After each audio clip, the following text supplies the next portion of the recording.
మధురం మధురం నీ వాక్యం నా త్రోవకు దీపం నీ వాక్యం. యేసు నామంలో మీకు శుభములు సమృద్ధిగా కలుగునుగాక. మధురం నీ వాక్యం అనే కార్యక్రమానికి స్వాగతం. ఈరోజు మనం క్రిస్మస్ పండుగ, హృదయ పరివర్తన పండుగ అనే అంశం ధ్యానించుకుందామండి. మధురం మధురం నీ వాక్యం నా త్రోవకు దీపం నీ వాక్యం. హృదయ పరివర్తన అంటే ఏంటి? Change of heart and change of mind అన్నమాట. లేదంటే repentance, moving from self will to God's will. సొంత చిత్తం నుంచి దేవుని చిత్తంలోనికి రావడం అన్నమాట. నా ఇష్టం వచ్చింది తింటా, నా ఇష్టం వచ్చింది చదువుకుంటా, నా ఇష్టం వచ్చింది తాగుతా, అలా కాకుండా దేవుని చిత్తానికి మనల్ని సమర్పించుకోవడం. మరియ తల్లి కూడా సమర్పించుకుంటారనమాట. ఇంకా బాప్తిస్మ యోహాన్ యొక్క బోధన అండి, ఆయనని ఫోర్ రన్నర్ టు జీసస్ అంటారంటే యేసు ప్రభుకి ముందుగా మార్గాన్ని సిద్ధం చేస్తాడు. పరలోకం నుంచి పరలోక రాజు వస్తున్నాడు, ఈ లోకంలోనికి మనిషిగా పుట్టబోతున్నాడు. కనుక మీరు ఆయన సందేశాన్ని వినాలి, మీ హృదయం మార్చుకోండి. ఇప్పటి వరకు ధనం వెనకాల పరిగెత్తుతున్నారు, ఏం తినాలి, ఏం త్రాగాలి, ఏం ధరించాలి, కింది వాటిని ఇప్పటి వరకు వెతుకుతున్నారు. ఇప్పటి నుంచి పైన వాటిని వెతకండి. పైన ఉన్న దేవుడు మన కోసము కిందికి వచ్చేస్తున్నారు. ఆయన మనిషిగా పుడుతున్నాడు. మనము దేవుని పిల్లలుగా దేవుని స్వభావాన్ని మనం కలిగి ఉండాలి. దేవుడు ఆశీర్వదించే దేవుడు కదా, అందరికీ మేలు చేసే దేవుడు కదండి. మనం కూడా అలాగే అందరికీ మేలు చేయాలి, అందరినీ ఆశీర్వదించాలి. యేసు ప్రభు పేరు చెప్పుకున్న వాళ్ళు యేసు ప్రభులాగా ఉండాలి కదా. అదే అన్నమాట హృదయ పరివర్తన అంటే. మన హృదయం మారాలి. ఏం మారాలి? నువ్వు మారు అని పిల్లలకి చెప్తే నేనేం మారాలంటారు కదా. అడిగినప్పుడు ఏంటంటే, ఇప్పటి వరకు నువ్వు కింద వాటిని ప్రేమిస్తే, ధనాన్ని ప్రేమిస్తూ ఉంటే, తిండిని ప్రేమిస్తూ ఉంటే కదా, ఇదైతే బాగా అర్థమవుతుంది.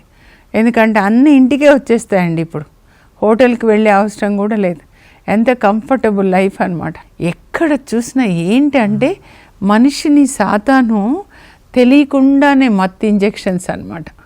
తిండి మత్తు ఇంజెక్షను, ఈ షాపింగ్, లేకపోతే ఇలాంటివన్నీ అన్నమాట. ఎక్సెస్, ఎనీథింగ్ ఇన్ ఎక్సెస్ అండి, దట్ ఈస్ సిన్ అన్నమాట. అందుకే మత్తయి సువార్త మీరు చదవాలి, 5, 6, 7 అధ్యాయాలు మీ హృదయంలో నుంచి ఇట్లా రావాలండి నదిలాగా. మత్తయి 6:25లో ప్రభు చెప్తారు, 3 విషయాలు మీరు చేయొద్దు అంటారు. చింతించొద్దు 3 విషయాల గురించి. ఏమి తినేదమా, ఏమి త్రాగేదమా, ఏమి ధరించేదమా అని మీ జీవితాన్ని గురించి చింతించకండి. ఆకాశ పక్షులను చూడండి, అవి విత్తవు, గిడ్డంగుల్లో ధాన్యం దాచుకోవు, కానీ మీ పరలోక తండ్రి వాటిని పోషిస్తున్నాడు కదా. యేసు ప్రభు చెప్తున్నారనమాట. ఆ గలిలియా సరస్సు తీరాన ఒక కొండ మీద కూర్చొని ప్రసంగం చేస్తున్నాడు. మంచి పెద్ద లైట్స్తో చర్చెస్ ఏం లేవండి అప్పుడు. అక్కడ మేము చూసాం, జస్ట్ మైదానం లాగా ఉంటుంది గలిలియా సరస్సు తీరాన. ఒక చిన్న రాయిలాగా ఉంటుంది, జీసస్ కూర్చుంటారు, ప్రజలు వచ్చి అక్కడ జీసస్ చుట్టూ కూర్చుంటారు, ఆయన బోధించేవాడు అనమాట. ఎంత బాగుంటుందండి, సింపుల్ లైఫ్ అన్నమాట. మీరు చింతించొద్దు అని చెప్తున్నాడు. దేవుని వాక్యానికి వ్యతిరేకమైన చింత, అది సాతాను పెట్టిన ఒక వేదన అనమాట. అంటే సాతాను యొక్క శోధన అనుకోండి, లేకపోతే చింత, వరి అనేది కూడా ఒక పిచాచి. ఎందుకంటే దేవుని యొక్క ఆత్మ మనలో ఉంటే మనం ఆనందంగా ఉంటామండి. దేవుణ్ణి బట్టి ఆనందించాలి. హబక్కూకు అంటాడు, నా దేవుని యందు నేను ఆనందిస్తున్నాను.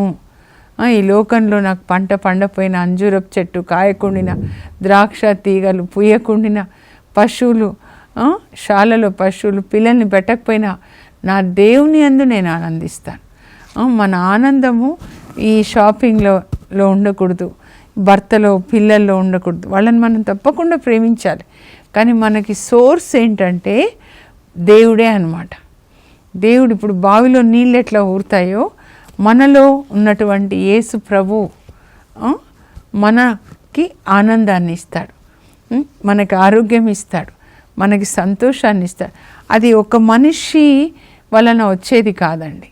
మనలో జీసస్ ఉండి మనకు ఆనందం వస్తుంటే, ప్రేమ వస్తుంటే, కరుణ వస్తుంటే మనందరికీ పంచగలుగుతాం అన్నమాట.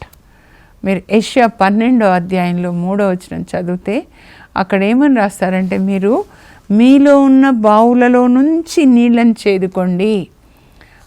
ఆ బావిని ఎవరు పెట్టారు అంటే యేసుప్రభు అన్నమాట. ఆయనే యేసుప్రభు.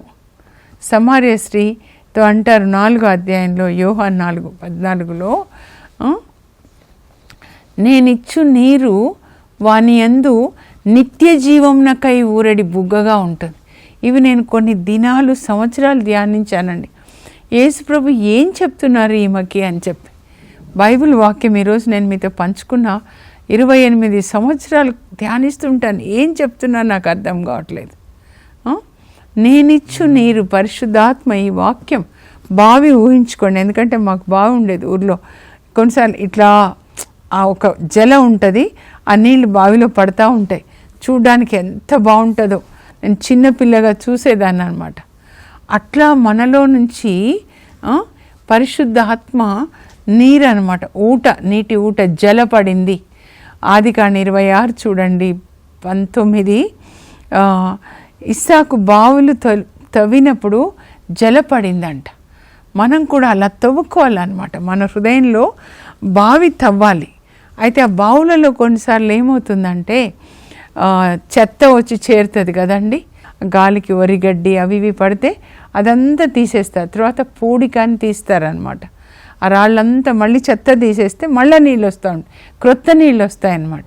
సో మన హృదయానికి క్రిస్మస్కి అది జరగాలండి, అది జరగాలన్నమాట. ఇది హృదయ పరివర్తన పండుగ. అంటే హృదయం అనే బావిలో నుంచి చెత్తంతా తీసేయాలి. అప్పుడు మంచి నీళ్ళు వస్తాయన్నమాట. నన్ను విశ్వసించు వాని అంతరంగం నుండి జీవజల నదులు ప్రవహిస్తాయి. మీరు మీలో ఉన్న బావిలో నుంచి నీళ్లు చేదుకుంటారంటే మనలో ఉన్న ఈ పరిశుద్ధాత్మ, దేవుని వాక్యం ఇక్కడి నుంచి చేదుకోవాలండి. వాళ్ళు చెప్తే వినాలి, తప్పకుండా వినాలి. అయితే అప్పటికే మన హృదయంలో ఉండాలన్నమాట. అవును కదా, ఇదే కదా నేను బైబిల్ చదువుతుంటే ప్రభు చెప్పింది. మీకు ఈరోజు రీడింగ్స్ ఉన్నాయనుకోండి, ముందే మీరు ఇంట్లో చదువుకొని వెళ్ళాలి కుటుంబంగా.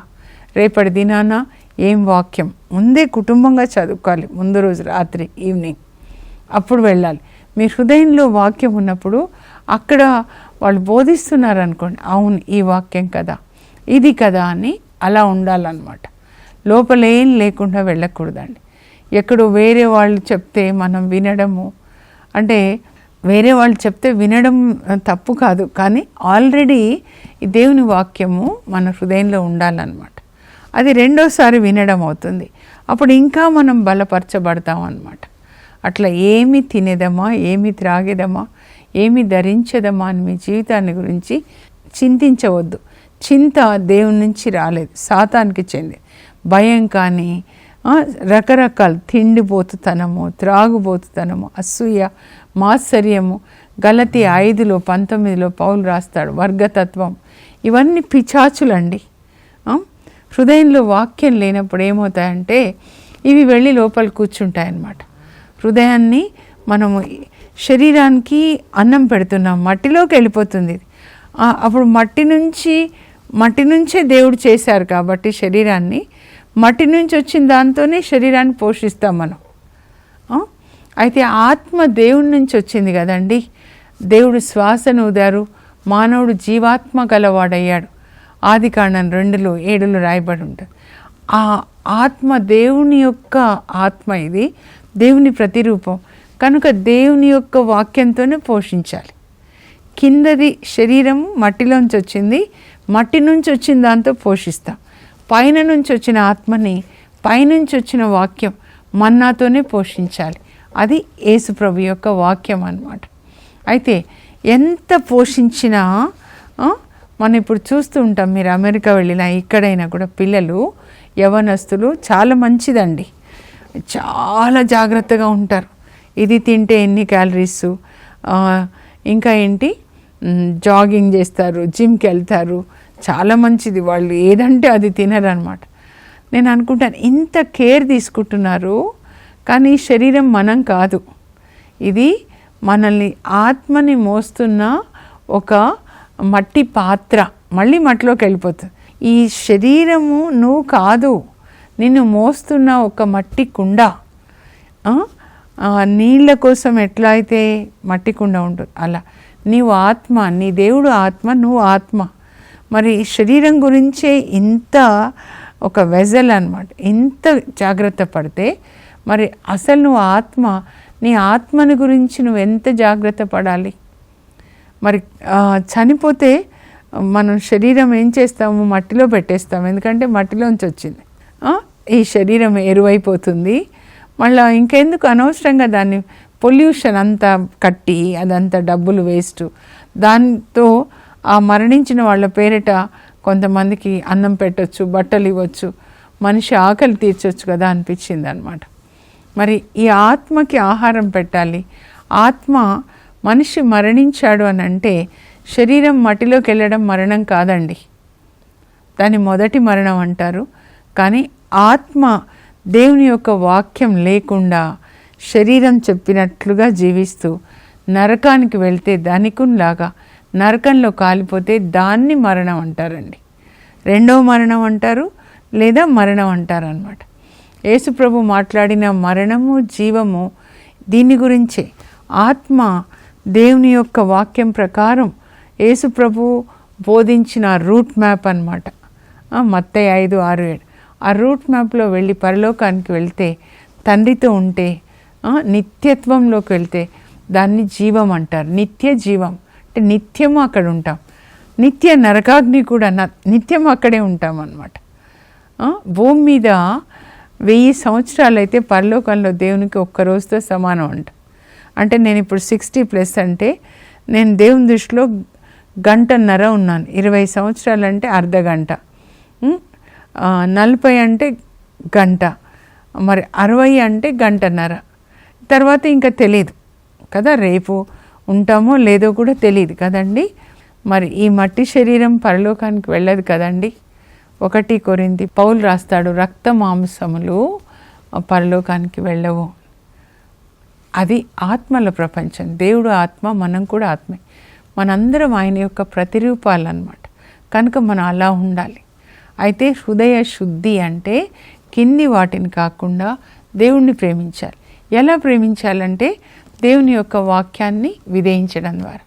మీ పిల్లలు మిమ్మల్ని ఎలా ప్రేమించాలనుకుంటారు? మీరు చెప్పినట్లుగా విధేయించాలి. వాళ్ళు మిమ్మల్ని ముద్దు పెట్టుకుంటుండొచ్చు, ఒళ్ళో కూర్చుంటారు, మీరు అన్నీ ఇస్తారు, ముద్దులు అన్నీ పెట్టుకొని మీరు చెప్పింది ఏది విధేయించకపోతే ఎంత బాధ అండి. యేసు ప్రభు కూడా మన హార్ట్ యాంజియోగ్రామ్ చేస్తారండి, హృదయాన్ని పరిశోధిస్తాడు. హృదయ పరిశోధకుడు, హార్ట్ సర్చర్ అంటారు. రెవల్యూషన్స్ దర్శన గ్రంథం 2:23లో ఆయనకి ఇప్పుడు ఎక్స్రే ఎలాగో మన హార్ట్ని ఇలా చూస్తారనమాట.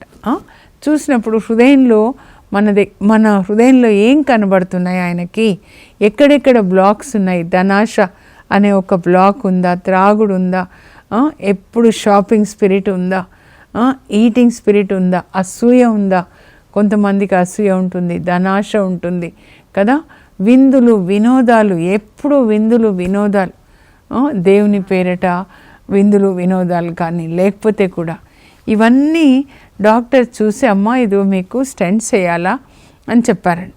అలాగే మన హృదయంలో ఈ బ్లాక్స్ ఉంటే ఈ డాక్టర్ మనకి చెప్పినప్పుడు మనము డాక్టర్ని అడగాలి, ఇవన్నీ నా నుంచి తీసేయండి ప్రభు అని. ఇల్లు శుద్ధి చేసుకుంటాం, రంగులు వేసుకుంటాం, మంచిదే చేయండి.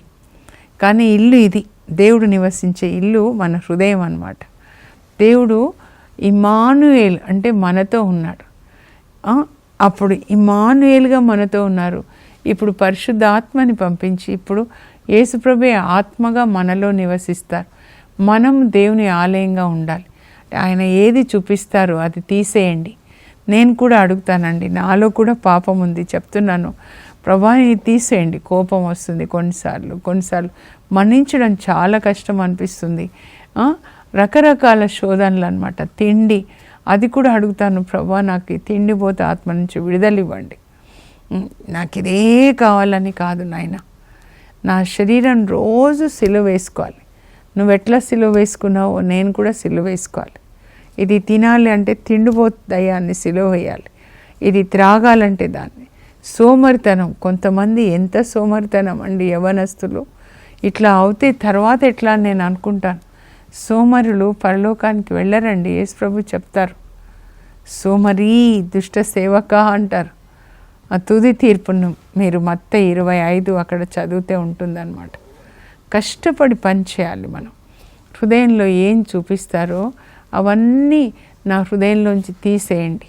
డాక్టర్ తీసేయండి అంటేనే తీస్తారు కదా, అమ్మ ఇక్కడ పన్ను బాగాలేదు తీసేయండి అంటే తీస్తారు. ఇక్కడ హార్ట్లో బ్లాక్స్ ఉన్నాయి, అప్పుడు సర్జరీ చేయాలా లేకపోతే మెడిసిన్స్ ఇవ్వాలా, స్టెంట్స్ వేయాలా, వాళ్ళు చెప్తారు.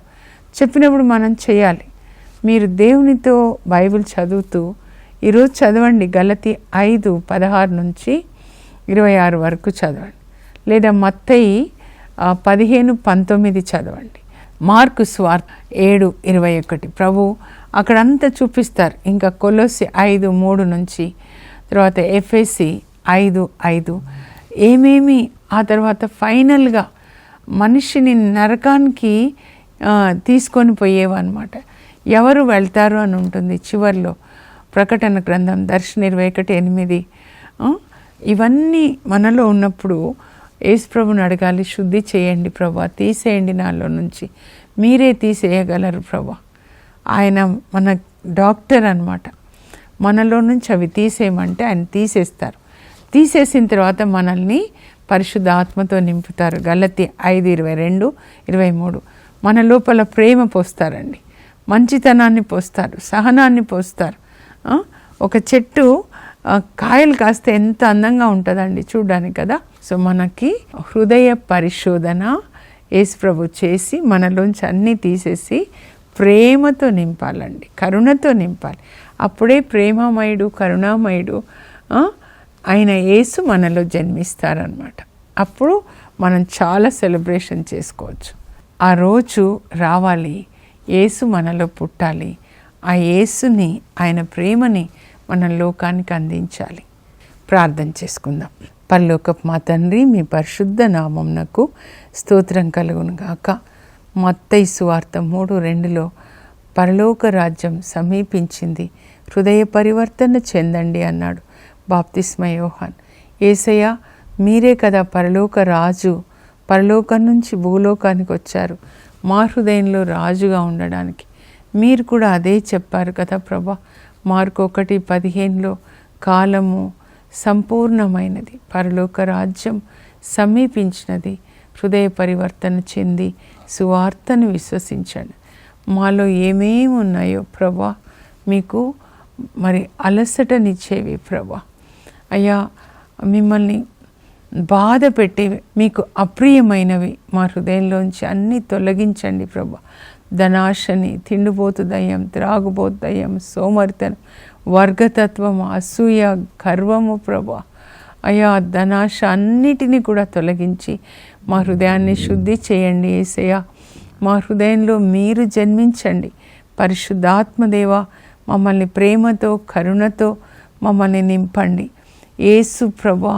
మీరు మరియ తల్లి గర్భంలో రూపుదిద్దుకున్నారు, మా హృదయంలో రూపుదిద్దుకొని మేము కూడా మరియ తల్లిలాగా లోకానికి యేసు ప్రభువుని, ఆయన ప్రేమ, కరుణ, క్షమ, నీతిని, దయని అందించడానికి మాకు కృప దయచేయండి.